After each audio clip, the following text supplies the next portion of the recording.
నమస్తే. మెగా9 టీవీ భక్తి వాళ్ళకి అందరికీ కూడా ఉపయోగపడే ఎన్నో విషయాలు మనం ధర్మ సందేహాల రూపంలో చెప్తూ ఉన్నాం. రఘుప్రియ గారు మనందరికీ సుపరిచితురాలే. తను ఆస్ట్రాలజిస్ట్ అలాగే సైకాలజిస్ట్. సో ఈరోజు ధర్మ సందేహాల రూపంలో కొన్ని విషయాలు చెప్పబోతున్నారు. దానికన్నా ముందు వార ఫలితాలు ప్రతి వారం చక్కగా వివరిస్తారు. మీ రాశి అలాగే మీ నక్షత్రాలు, మీరు చేసుకోవాల్సిన పరిహారాలు ఇవన్నీ కూడా వివరిస్తారు. వాటిని కూడా వాచ్ చేయండి. ఈరోజు ధర్మ సందేహాల రూపంలో ఒక ముఖ్యమైన ప్రశ్న అడగబోతున్నాను. అందరికీ ఉపయోగపడే ప్రశ్న ఇది కూడా. రఘుప్రియ గారు ఏం ఆన్సర్ చెప్తారో, మనం ఇక నుంచి ఎలా ఫాలో అవ్వాలి అనేది కూడా చక్కగా అందరికీ ఆన్సర్ దొరుకుతుందని అనుకుంటున్నాను. నమస్కారం. నమస్తే. మామూలుగా ఇల్లు చీపిరి పట్టని చెయ్యి ఉండదు ఆడవాళ్ళు. తప్పకుండా మీరు అన్నట్టుగా గతంలో కూడా ఎన్నో వీడియోస్ చేసాం. ఎంత రిచ్ ఫెలోస్ అయినా ఎప్పుడో ఒకసారి చీపిరి అలా అనటం. అది చీపిరిలో కూడా ఇవాళ రకరకాల మోడల్స్ వచ్చాయి కాబట్టి ఏది పట్టుకున్న చీపిరే కాబట్టి చీపిరి అసలు ఎలా ఊడ్చుకోవాలి, ఇంట్లో ఎలా శుభ్రం చేసుకోవాలి, ఏ స్థానంలో పెట్టాలి. కొంతమంది మంచాల కింద పెట్టేస్తుంటారు, సోఫాల కింద పెడుతూ ఉంటారు. ఏ యాంగిల్లో పెట్టాలి. లక్ష్మీ స్వరూపం అని నమ్మే వాళ్ళు చాలా మంది ఉంటారు, చాలా మందికి తెలిసిన విషయమే.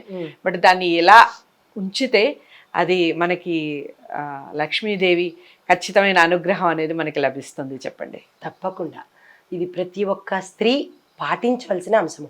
అంటే గొప్పింటి వాళ్ళు పని మనుషులు పెట్టుకుని ఊడి చేసుకుంటారు, అయినప్పటికీ వాళ్ళు కూడా పాటిస్తేనే అది మనకి దక్కుతుంది. అయితే ఇల్లు ఊడ్చే విధానము అనేది అది ఇచ్చే శుభాశుభ ఫలితాలు కూడా మన ఇంటిని పట్టుకుని ఉంటాయి. అది ఇల్లు ఊడ్చడమే కదా, ఎక్కడ ఒక్కడి నుంచి మొదలు పెట్టేద్దాంలే అనుకోవడం కాదు. ప్రతి దానికి ఒక వాస్తు నియమం అనేది ఉన్నది. ఆ ప్రకారంగానే మనం చేసుకుంటూ వెళ్ళాలి. అయితే ఓడ్చడానికి కూడా వాస్తుందా అని అడగచ్చు. ఓడ్చడానికి కూడా వాస్తు ఉన్నది. అయితే ఇల్లు ఊడ్చే విధానము వాస్తు ఆచార రీత్యా నేను ఇప్పుడు చెప్పబోతున్నాను. అయితే లేవంగానే మొట్టమొదటగా అంటే స్నానం చేసి కానీ చెయ్యక కానీ పాచిగా కానీ మనము దాన్ని శుభ్రం చేసుకుంటాం. ముందు ఇల్లు శుభ్రం చేస్తాము. అయితే ఈ ఇల్లు శుభ్రం చేసే ప్రక్రియలో చీపురుని ఎక్కడి నుంచి వెయ్యాలి అంటే కనుక ఉత్తర పశ్చిమం నుంచి మొదలు పెట్టాలి. ఓకే. నార్త్ వెస్ట్ అక్కడ ఓడ్చడం మొదలు పెట్టాలి. అంటే అక్కడి నుంచి చీపిరి మొదలు పెట్టుకుంటూ దాన్ని గడియారం తిరిగే డైరెక్షన్లో అంటే క్లాక్ వైజ్ డైరెక్షన్లో ఊడ్చుకుంటూ వచ్చి చివరకు అంటే లాస్ట్ ఎండింగ్ అయిపోయింది. ఏ గదికి ఆగదే సుమా, అన్ని గదులు ఒకటి కాదు, గది గదికి ఈ నార్త్ వెస్ట్ లోంచి మొదలు పెట్టుకుని ఏ గదికి ఆగదే శుభ్రం చేసుకుని అంటే ఉత్తరం దిక్కు నుంచి మొదలు పెట్టాలి. ఉత్తర కార్నర్ నుంచి మొదలు పెట్టాలి. నార్త్ వెస్ట్ కలిసి ఉంటాయి కదా, ఆ కలిసిన డైరెక్షన్ లో చీపురు వేసుకుని దాన్ని ఇలా రౌండ్ క్లాక్ వైజ్ తీసుకొని వచ్చి ఏ గది కాగది ఎండింగ్ ఎక్కడ ఇవ్వాలి అంటే నార్త్ ఈస్ట్ లో మొత్తం తీసుకుని చాటలోకి ఎత్తుకోవాలి. దీంతో పాటు ఈశాన్యం కోణంలోంచి ఎందుకు ఎత్తాలి అంటే కనుక అది ధనం ఇచ్చే స్థానం కాబట్టి అక్కడ నెగిటివిటీని మనం ఉంచకూడదు. అయితే ఆ నార్త్ ఈస్ట్ దగ్గరికి వచ్చేటప్పటికి ఒక చోటు పోగు చేసి అక్కడ దాన్ని శుభ్రం చేసేస్తాము. రెండవది ఈ ఊడ్చిన మాలిన్యాన్ని ఎక్కడ వెయ్యాలి అనేది సంశయం రావచ్చు. కొంతమంది ఎక్కడ పడితే అక్కడ పడేస్తుంటారు. ఇంకా నాటీ పీపుల్ ఏం చేస్తారంటే ఎదురింటి వాళ్ళ ఇంట్లో కూడా పడేస్తారు. అయ్యో రామా, అసలు అది మరి మహాపాపం అండి. అది ఎవరు చూడరు కదా, సీసీలు లేవు కదా, పక్కింట్లో వాళ్ళ ఇంట్లో పడేస్తుంటారు. కానీ అది సరదాకైనప్పటికీ కూడా దాన్ని అలా పారేయకుండా ఆ ధూళిని చెత్తని దక్షిణ పడమర వైపు, దక్షిణ దిశలో పడమర వైపు ఆ రెండు కార్నర్స్ లోనూ ఒక చోట ఇది దాన్ని మనం ఏమని చెప్తామంటే నైరుతి మూల అని చెప్తాము. ఈ చెత్త పెట్టుకునే బాక్స్ ని నైరుతి మూల పెట్టి ఈ ఊడ్చిన తర్వాత తీసుకొచ్చి నైరుతి మూల వెయ్యాలి. నైరుతి భాగానే ఎందుకు వెయ్యాలి అంటే కనుక నిరుతి అనే రాక్షసుడు ఉంటాడు. ఆ రాక్షసుడు ఎప్పటికప్పుడు లేవకుండా అతన్ని అదిమి పెట్టి ఉంచడం కోసము ఈ చెత్త భాగాన్ని తీసుకుని వెళ్ళి అక్కడ పెట్టాలి. మరొకటి ఏంటంటే నైరుతి భాగంలో బరువు ఎప్పుడూ పెట్టుకుంటూ ఉండాలి. ఎప్పుడైతే వాస్తు పురుషుడులో ఆ భాగము నిరుతి అనే రాక్షసుడు ఉంటాడు. మనకి 8 దిక్కులు 8 దిక్పాలకులు తెలిసిందే కదా, ఆ భాగం రాక్షసుడు ఉంటాడు. ఎప్పుడైతే ఆ రాక్షసుడు లేచాడో ఇంకా మనకి కల్లోలాలు నెగిటివిటీలు ఇంకా కామనే కదా, వాడిని లేపకుండా ఉండడం కోసమని చెత్త బాక్స్ని ఆ డైరెక్షన్లో పెట్టి ఈ ఊడ్చిన మాలిన్యాన్ని అక్కడ వేస్తాము. ఓకే. తరువాత ఇంకొకటి ఏంటంటే తూర్పు లేదా ఉత్తర దిక్కుల్లో చెత్త బాక్స్ని పెట్టకూడదు. తూర్పు ఉత్తరము ఈ రెండు శివుడి భాగము, శివుడు కుబేరుడు ఈ రెండు కలిసిన భాగం కాబట్టి తూర్పు వైపు నార్త్ వైపు ఈ రెండు పెట్టకూడదు. చెత్తకి సంబంధించింది కానీ ఏది అటువైపు ఉండరాదు. తరువాత శుభ్రం చేసేటప్పుడు ఎవరినో తిడుతూనో చీపిరిని పదే పదే నేలకేసి కొడుతూనో చెయ్యకూడదు. మంత్రోచ్చారణ చేసుకోవాలి. మంత్రం అంటే పెద్ద బీజమంత్రాలు అక్కర్లేదు. ఏదైనా దైవనామస్మరణ, మరీ ముఖ్యంగా అమ్మవారిని తలుచుకుంటూనో మనం ఏదైనా విన్నవించుకుంటూనో ఆ తల్లితో సంభాషిస్తున్నట్టో లేదా మీకు నచ్చిన దేవుడు గణేశుడితోనో ఏదో ఒక దైవనామస్మరణ చేసుకుంటూ ఆ మాలిన్యాన్ని శుభ్రం చేసుకుంటాము. ఇది ఒక ప్రక్రియ. దీనితో పాటు చీపిరిని మనము లక్ష్మీదేవిగా ఎలా భావిస్తామో దాన్ని యమదండము అంటారు. శని భగవానుడి యొక్క దండము. యమస్థానము అంటే యముడు ఉండే ప్రదేశము, శని యొక్క దండము అంటారు. ఇద్దరు అన్నదమ్ములే కదా, వాళ్ళిద్దరూ ఆ చీపిరిని తీసుకున్నారు. అయితే దీన్ని నిలబెట్టాలా పడుకోబెట్టాలా, ఇవి ఉండే ప్రదేశాలు చూద్దాము. అయితే దీన్ని చీపిరిని ఎప్పుడు కొస భాగము కిందకు ఉండాలి. అంటే కూర్చుంటుంది కదా, అదే ఊడ్చే భాగము కిందకు ఉండాలి, పట్టుకునే భాగం పైకి ఉండాలి.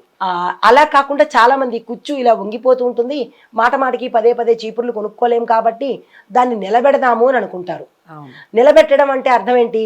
ఏ దండమైనా నిలబడే ఉంటుంది. అంటే మనకి తెలియకుండానే శని భగవానుణ్ణి, యమధర్మరాజుని ఇంట్లోకి ఆహ్వానం చేస్తున్నాము అని అర్థం. అయితే అలా కూడా ఇష్టం లేదు, పోనీ ఆ వైపు కూడా ఆలోచిద్దాము. ఆ కుచ్చు వంగిపోతుంది, మళ్ళా ఏం కొనుక్కుంటాము అని ఆలోచించినప్పుడు దాన్ని పడుకోబెట్టే ప్రయత్నం చేయండి. మనకి తెలియని భాగంలో అంటే దక్షిణము నైరుతి భాగాలలో గోడకి ఆనుకునేలాగా పడుకోబెట్టండి. దాన్ని ఎవరూ చూడకూడదు. ఇప్పుడు ప్రత్యేకంగా చెత్త పెట్టిన చోట మనం వెళ్ళి ఎక్కడ చూడం కదా, ఏ ఇంటికి వెళ్ళినా ఆ ప్రదేశాన్ని అయితే చూడం కదా, దక్షిణ భాగాన్ని మనం చూడం కదా ఎవరింటికి వెళ్ళినా. అంటే ఎవరు చూడని భాగాన్ని దానికి ఆలవాలంగా చేసి పడుకోబెట్టే ప్రయత్నం చేయండి. కాడ అంటే మనం పట్టుకునే భాగము తూర్పుకి ఉండాలి, కుచ్చు భాగము పడమరకు ఉండాలి. అంటే మనం పట్టుకునే భాగము తూర్పుని చూడాలి, ఆ కుచ్చు భాగము నైరుతిని చూడాలి, పడమర నైరుతిని చూడాలి. ఆ దిక్కులో ఈ చీపిరిని అక్కడ పెట్టండి. చీపిరిని తొక్కడం కానీ ఎదుటి వాళ్ళకి కనపడడం కానీ ఎప్పుడూ జరగకూడదు. చీపిరిని దాటడం కానీ చెయ్యకూడదు. ఇవి నిషిద్ధమైన పనులు. అయితే మరొకటి ఏంటంటే రోజుకి 3 సార్లు కానీ 2 సార్లు కానీ ఒకసారి ఎప్పుడు ఊడవకూడదు. పొద్దున్న సంధ్యా సమయానికి ముందు, అంటే మనకి సంధ్యా సమయం అవుతోంది అని అనుకునే దానికి ముందు, మళ్ళీ సంధ్యా సమయంలో ఇల్లు ఊడ్చకూడదు. పొద్దున్న భాగము సూర్యోదయ సమయంలోను, సంధ్యా సమయానికి ముందు భాగంలోను ఇల్లు ఊడ్చే ప్రయత్నం చేయండి. 3 సార్లు అంటే కుదరదు కాబట్టి ఊడవటం తొడవటం కూడా అప్పుడే చేయాలంటారా? ఓన్లీ ఊడ్చడం మాత్రమే. మాపింగ్ అంటాం కదా, తడిగుడ్డ పెట్టడము, అది ఉదయం పూట చేసేస్తారు. ఊడ్చే భాగము పొద్దున్న ఒకసారి, సాయంత్రం ఒకసారి, దీపాలు పెట్టని సమయంలో. అయితే దీంతో పాటు శుభ్రంగా ఇలాగ ఎప్పుడైతే చీపిరిని శుభ్రంగా ఉంచారో నెగిటివిటీ అనేది ఇంట్లోకి రాదు. ఇందాక మీరన్నట్టు కొంతమంది సోఫాల కింద, కొంతమంది మంచాల కింద పెడుతున్నారు అంటే ఇంకొక అర్థంగా కూడా చెప్పుకోవచ్చు. ఇంట్లో ఏదైనా ప్రతికూల శక్తులు కానీ భూత ప్రేత పిశాచాలు కానీ కనబడుతున్నాయి అంటే జనరల్గా మనం చీపిరి చాట అని ఎక్కువగా చెబుతూ ఉంటారు. సినిమాల్లో కానీ మనకి పెద్దవాళ్ళు చెప్పినప్పుడు కానీ చీపిరి చాట చూపిస్తే దెయ్యాలు రావు అంటారు. చీపిరి చాట చేస్తున్నంత మాత్రాన దెయ్యాలు రాకుండా పోదు, అది ఒక భ్రమ మాత్రమే. దాని గురించి అని చెప్పి మనం మంచం కిందో కూర్చునే సోఫాల కిందో పెట్టకూడదు. ఎందుకంటే అది నెగిటివిటీని ఎక్కువగా లాగుతుంది.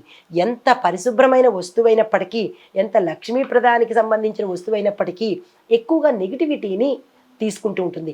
సింపుల్గా చెప్పాలి అంటే మనం ఊడుస్తున్నాము అంటే దాని అర్థం ఏంటి?